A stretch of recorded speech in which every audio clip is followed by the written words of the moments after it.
Hey Steve, just over my shoulder is this broken culvert here at Sipple Avenue and the sandy lake bed in the Rayconda residential community that really give you a glimpse of the major impact from flooding in this area as residents complain in this lawsuit that is soon to go back into the trial court system.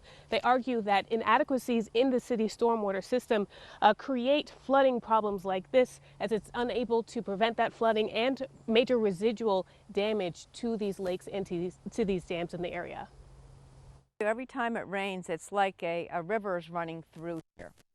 So all this sand, we did have a small sandbar before from the water coming through the culverts, but now this is much more.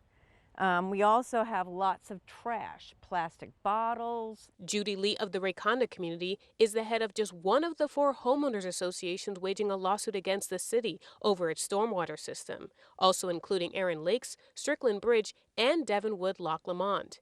They say the flooding issue started with damage from Hurricane Matthew, but now their lawsuit is honing in on residual damage to their neighborhood lakes and dams that they argue the city needs to address. We need to do it quickly, because you never know if the next storm, the next hurricane is going to cause severe damage, death, loss of property in the millions or billions, as up in the western part of the state. In court, the city and residents have argued over which party is ultimately responsible for the damage to the bodies of water and the surrounding roads that have been impacted, like Sipple Avenue. The city of Fayetteville declined to comment on the ongoing litigation. We're hopeful that either the city will come to their senses and, fix this stuff. I mean, we pay our stormwater taxes every year, or we win the case.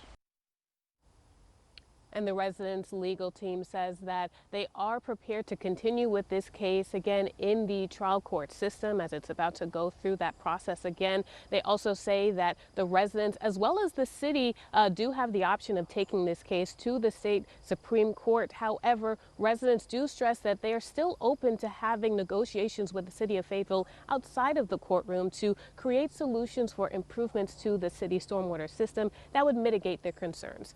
Live in Fayetteville, Monique John, ABC 11 Eyewitness News.